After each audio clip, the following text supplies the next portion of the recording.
What is going on, everybody, and welcome back. We have a new series here on the channel.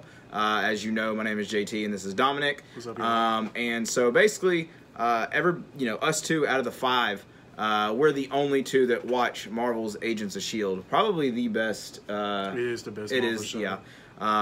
We're not, bashing the ones on Netflix, but this one takes the cake. Right. So basically what we're going to do in these episodes is, as we all know, this is the last season. And what we're going to do is, I believe there's 10 episodes of this season. 10 episodes, yeah. Yeah. So there's going to be 10. So what we're going to do is we're going to do this episode. We're going to talk about the first and second episode.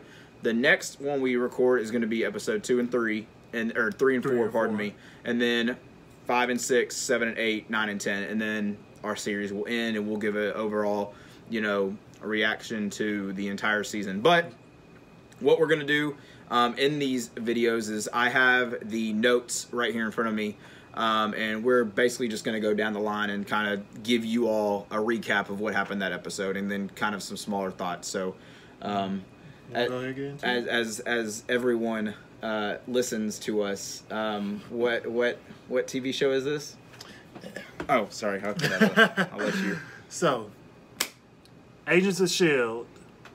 on Wednesdays, 10/9 Central, only on ABC. Oh, there we go. There we go. See, and we're not sponsored yet. Yeah, exactly. All right, so we're going to start things off with episode 1. Now, to kind of recap season 6, our team, which is Coulson, who is now an LMD that we find out at the end of season 6.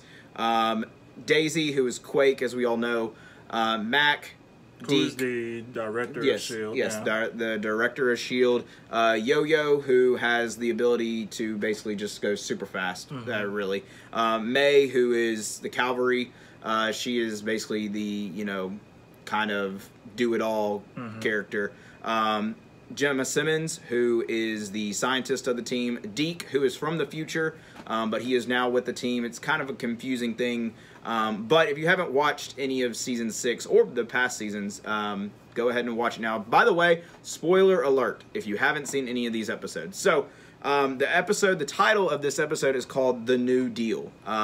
It kicks things off just tremendously. And now I know when we started doing this, and we were reading about season 7, the writers and everything, they said this is our last season, but they said this season is going to definitely tie into the MCU in a major way. We've had similar kind of we've talked about the Kree, we've talked about like these recent seasons, they haven't been heavily tied to the MCU versus the earlier seasons. We had with the whole S.H.I.E.L.D. falling apart that was going on with Winter Soldier. Right. So that was a major tie-in from that. Then we had Sif, Nick Fury make cameos in the show. So exactly. Definitely, I can feel this season is definitely connecting to the MCU at this point too. And then especially with last night's or 2 nights ago, right, episode where it went back in time to the 50s, and then it went back to the 30s. So with the start of S.H.I.E.L.D. and everything. Basically, the synopsis of this season is the Chronicoms, as we know from season 6, who are basically just robots. Their world and their timeline in the future is completely gone, and that was because of what S.H.I.E.L.D. did. Now, their whole mission is to destroy S.H.I.E.L.D. so their world can be, be healthy and happy and alive again, really.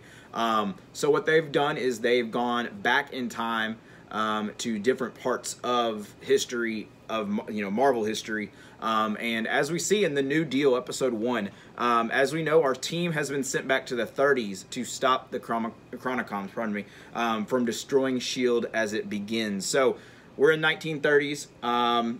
Basically, we're the get up of everything and the outfits. It's all there. It's all you definitely get a 30s vibe from it. Even with when they have the title cards of the episodes, you can definitely tell oh, we're going back into the 30s now. So I like how they did that with this season too. For sure. Now, as we mentioned earlier, we realized that at the end of season 6, the beginning of season 7, Coulson, as we all know and love from the first Avengers, who did get killed, but he is alive through technology and S.H.I.E.L.D., weirdness.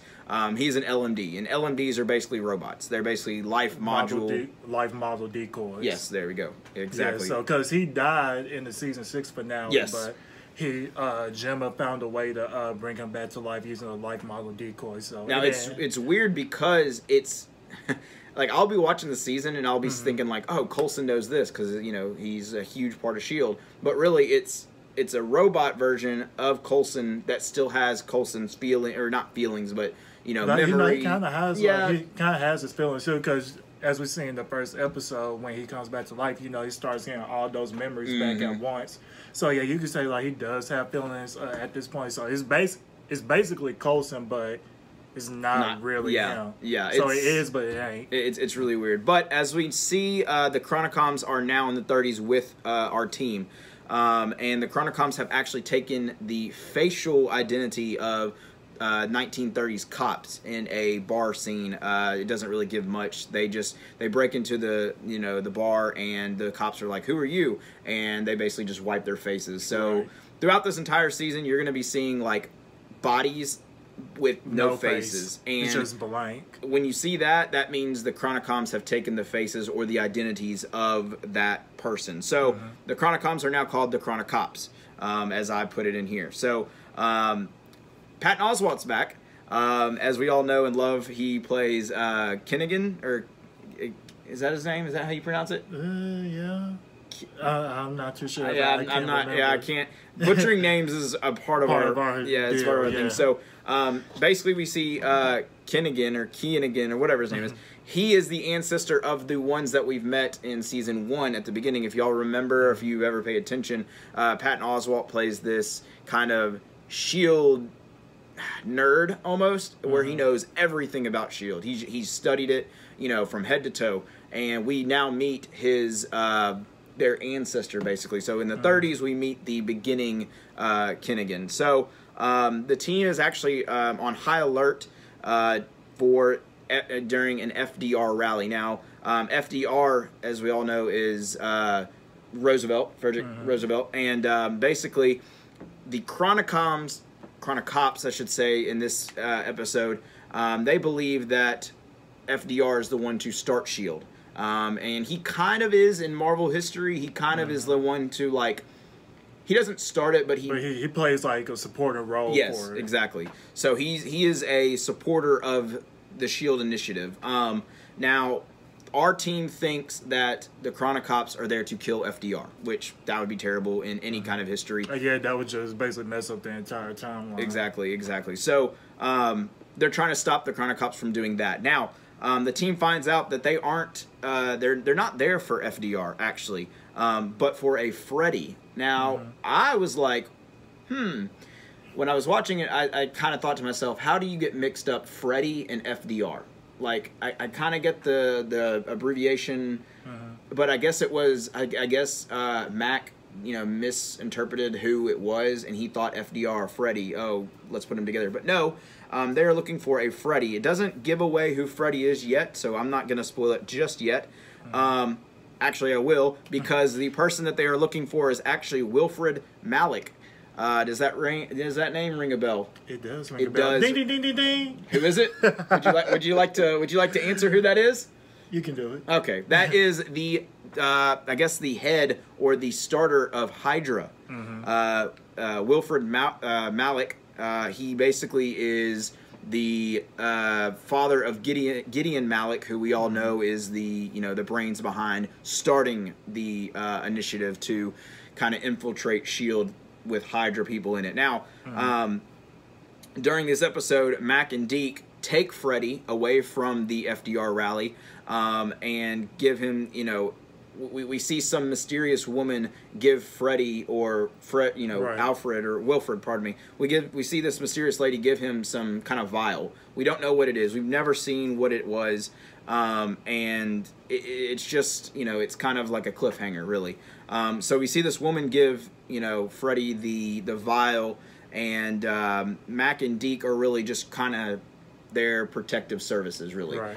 They're trying to keep Freddy from dying by the hands of the Chronicops. Now, they're not we find out the very end of episode 1 that the Chronocops aren't trying to, you know, they're not trying to kill him to stop S.H.I.E.L.D. or to stop Hydra. They need S.H.I.E.L.D. or they need Hydra to kill S.H.I.E.L.D., if that makes any kind of sense. Basically, our team that we know and love and been following for the last couple of seasons, trying to stop Hydra, they have to save Hydra to save themselves. And I like how in the episode Daisy just tries to like fight against it, saying like, you know, if we can stop Hydra ourselves, you know, all this stuff would never happen in the future. But then Coulson, you know, reiterates saying that, you know, if we mess up something in the past, we're going to eventually mess up our future. So I like how they kind of like argue both sides of it, because I was on Daisy's side at first, but then if that plan was actually like go ahead, that would just mess up a whole lot of things in the future. Like, will we even have S.H.I.E.L.D. in the future, or would Daisy even get her powers because of S.H.I.E.L.D.? Because, you know, she's an Inhuman, and she found out she was an Inhuman through being with S.H.I.E.L.D. and everything. So it would just mess up a lot of things in the future if they were to actually go forward with that plan. Definitely. Now, we leave off episode 1. As everyone knows, if you've watched TV, you kind of get a sneak peek of what's going on in episode 2, but we'll talk about that in just a second. But episode 1 ends with the Chronocops basically following Deke and Mac, who again are basically security for Freddy for now. So episode 2 we'll get into is called Know Your Options. That is the title of it, and basically start with Mac and Deke on a car chase. The Chronocops are chasing them in a car. You know, Freddy basically tells Mac and Deke that he's just dealing some alcohol. That's all he's dealing. But in reality, he slips that vial from that mysterious woman to, or inside one of the beer bottles that he's carrying, you know, to basically say, look, this is just beer that I'm giving. I don't know why you're protecting me. I don't know why these people are after me. But as we know, Deke and Mac they're not stupid. Now, if you do not remember, at the end of season 6, May actually dies. Right. But she comes back. So she was like in a, not actually like dies, but like it's another dimension. Yeah, like she was in another state, I want to say. So it wasn't like she actually died. Right. Well, they eventually, before they jumped back in time, they saved her, and she was in like almost like a coma. Like a comatose state, basically. Yeah, she was just in this, you know, chamber, kind of, you know, like every, you know, superhero is. They're in a chamber basically getting healed and stuff. But she finally wakes up, and you know, she starts questioning Enoch. As everyone knows and loves, Enoch is the Chronicom that is on our side, is on S.H.I.E.L.D's side. Him and what is Simmons and what is Simmons' partner's name? I forgot. Fitz. We haven't seen Fitz yet. We don't really know where Fitz is at. Yeah, because he like stayed behind. Basically. Yeah. So Fitz is not with us at the moment, but Enoch was Fitz's best friend, quote unquote, in season 6. So Enoch is on the Zephyr, which is the ship that they are, you know, they've been jumping back in time with. And May wakes up and basically confronts Enoch, says, "Hey, what's going on? Where are we?" Daisy, now remind me again, did they actually know each other before May and Enoch? No, I do not believe so. I believe this is their first encounter. If I'm wrong, y'all can comment in the comment section if we're wrong or not. But basically, while they're on the Zephyr, or while our other team is on ground, Daisy and Coulson have a kind of a discussion, a heated discussion on if Freddy should die or live. Coulson says that he needs to live to not change history. That's the huge thing. Yeah. That's the huge thing going in this season. You got to realize they're going back in time. So anything they do in that timeline will alter what happens in the future. And we'll get to that in our next episode. Right. And it kind of had me questioning this season, since they're dealing with time travel and everything, will the same time travel rules apply from Endgame, basically? Yeah. So, because, you know, like, you know, they did all that stuff in the past, you know, getting back to stones and stuff, but it really didn't change their future at all. Or change their present, I want to say. These actions that our S.H.I.E.L.D. team is taking definitely will have an impact at some point in the future. Now, they get kind of sneaky with it, and they kind of are going behind times back, but you know, as we see, Daisy and Coulson are arguing on. Daisy wants him to die. Daisy sees we have the man who created Hydra. Let's kill him now. End it. Done. Coulson says, but wait, if you kill Freddy, then we probably won't even have S.H.I.E.L.D. in the future or in the present. Yeah, Coulson won't exist. Nick Fury won't exist. S.H.I.E.L.D. won't exist because there's no reason to create S.H.I.E.L.D. because Hydra's not a thing. So they argue back and forth, and there's actually a point in this episode where, you know, we'll get to it in a minute, but, you know, Daisy kind of radios Deke and says, take the shot, kill him, as you alluded to earlier. But we're back on this effort now, and May and Enoch fight because May wants to go back on that battle or on the the field. Yeah, and Enoch's like, "You're not ready. You just woke up from a coma. You have no idea where we're at, what we're doing. You know, stay put." And May's like, "No, I'm going to go out and fight." They get into an altercation. They start fighting, and I believe May actually wins. Yeah. But something's off about May, and we don't learn about it until later on. And we'll get to that when we do our second episode of these, you know, kind of reactions. But something's off about May, and you can feel it in the episodes. But anyways, the Chronocops show up to Kinnigan's house, or bar, pardon me, and, you know, they're questioning him. Now, Kinnigan is holding our other team. You know, he's holding Yo-Yo, the mysterious woman, I believe Coulson and Daisy. They're all they're holding him, and Kinnigan is basically doing all he can to, you know, to not let the Chronocops figure out where he's hiding him. Now, there's a scene in here that the mysterious woman actually gives Simmons, or pardon me, I'm skipping forward. Kinnigan actually sees a bullet from, I believe, I can't remember who shot the woman. I believe it was just a Chronocop, but he sees the bullet in a shot glass with alcohol because Simmons put it in there before the Chronocops got there, and Kinnigan drinks the shot, and he drinks the bullet, and so when they come out of hiding, which they almost get caught because a bottle spills, the mysterious woman wakes up, and a bottle is about to crash on the floor, and Yo-Yo tries to use her powers but cannot. She couldn't. Which we don't know why. And we still don't know why. We still don't know why. With these past episodes that just came out. We have no idea why she can't use it. But every time she tries, it's like, you know, with the Flash or with Quicksilver, they go, pew, and they're done. Well, she's like going in slow motion and then can't. Now, here's the thing. So, like, in the season 6 finale, or maybe before that, her arms were cut off. Yes. So I don't know if it has something to do with that because Gemma gives her new arms and everything. Yeah. So she's kind of okay with that. And she also, if we remember in season 6, she gets infected with, again, craziness happens in season 6, so go watch that. It's not going to make sense, but she gets infected with this like parasite that looks like a bat. And she gets infected with that, but she lives because they figured out how to kill it within her. So maybe that's still affecting her abilities, or maybe it's time travel. Maybe the going back in time is causing her not to be able to do that. We don't know. Yeah, because I'm thinking it might be because of those. I don't know why. It's me thinking that probably just because of the new arms she's got. Right. And then, because, you know, she was kind of hesitant about it first, but she eventually gave in.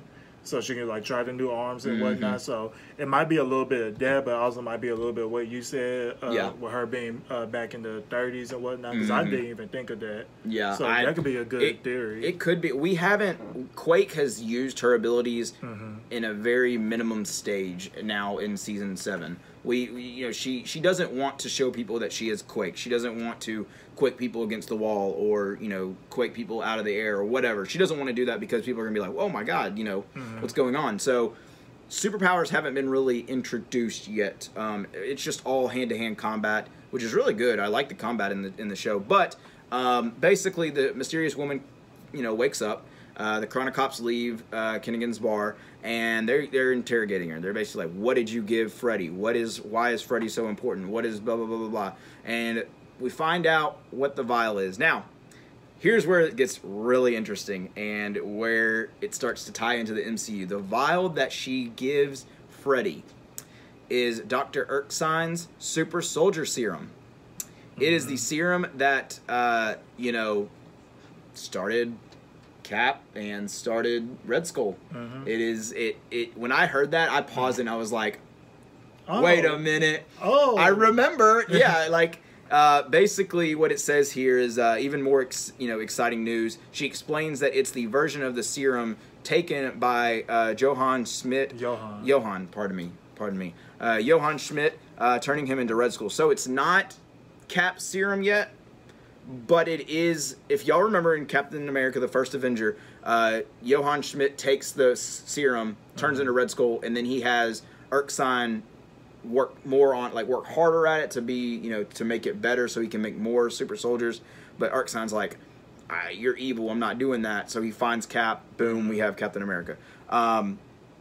So basically that is what we find out the vial is and what Freddy is holding. As we pointed out in the previous recap of season 1 or episode 1, pardon me, they must save Hydra to save S.H.I.E.L.D. That's still going on right now. So now we're back with Mac, Freddy, and Deke, and basically Freddy falls asleep on the train that they're on and hiding, and Mac and Deke are discussing, like, who is this guy? Why is he so important? Why is this? Why in this? And so Mac starts looking, through the bottles and stuff, and he happens to just find the vial in one of the beer cans. So he pours it out, grabs it, and is looking at it. As they're looking at it, they get back to the I guess to the destination where Freddy is going to hand over the vial to the people.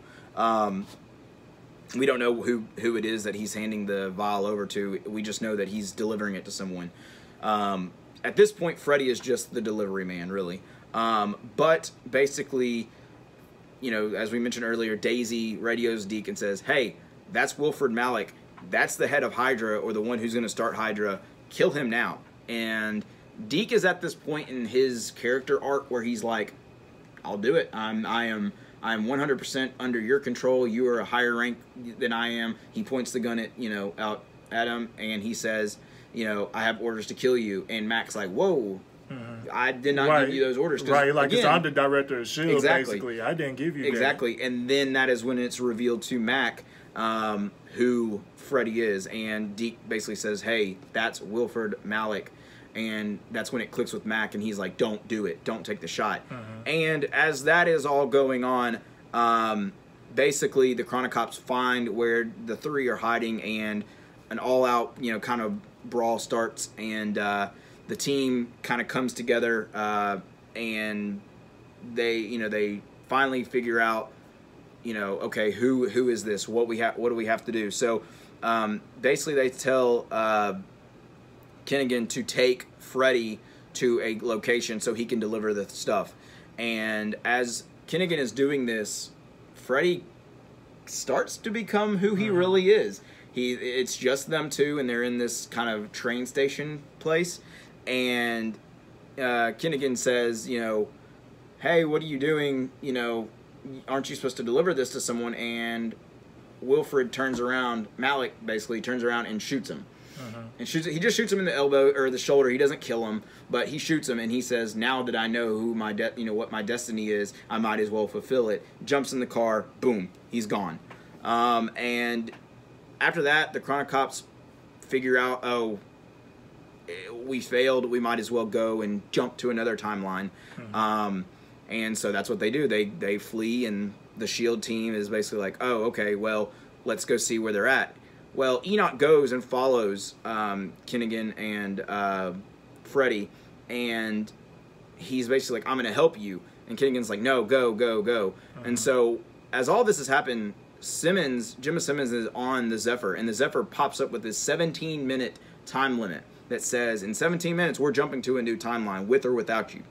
And so he basically radios in, and he says, or Jimma says, hey, y'all got to get back now. We're about to jump into another timeline, or, timestamp. And so everybody makes it except for Enoch. Enoch does not join them, sadly, and he is left back in the 30s. Now, at the very end of the episode, before we get into, what happens in the next, or before we stop this episode, Kinnigan knows everything. He's been on the Zephyr. He has seen Enoch. He knows who Enoch is. he knows what an LMD is. He has all this idea. Now, he sits down with Enoch, who Enoch is making him a drink at the bar.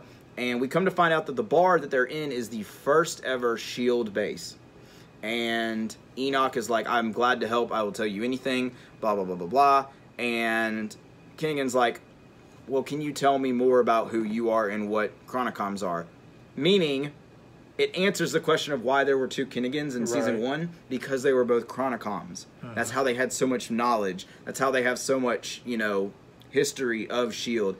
And it just kind of leaves off, you know, that. It doesn't really end on a cliffhanger, but we will leave you off on this cliffhanger. Do you have anything to say about episode 1 and 2? It's just a strong start to the season, basically. Really excited to see how it goes forward, and just to see how the series ends in general with this. Exactly. See, usually when TV shows start and their last season is coming to an end, you kind of see a production value drop. But in this season, this is what I love about Agents of S.H.I.E.L.D. Like, each season just gets better and better and better. There's no drop off. Nope. There's no, like, you know, no stagnant you know, production value or anything like that. It's just, you know, they just keep on raising the bar, and that's what I love about this series, and that's why it's the best Marvel series out there. Absolutely. I 110%, 150%, let's see if people understand that reference. But to leave this episode off on a cliffhanger, when we come to you next, or when you see us next, we'll be talking about episode 3 and 4, which we're going to the 50s, y'all. So stay tuned for that. And if you have not subscribed to us already, please subscribe to us for more content. And you are more than welcome to tweet at us or hit us up in the comment section, basically telling us, you know, what we messed up. If we messed up anything, again, we mispronounce things all the time. We're not perfect. But stay tuned for our next review, and that will be of episode 3 and 4. And with that being said, we will see you guys later.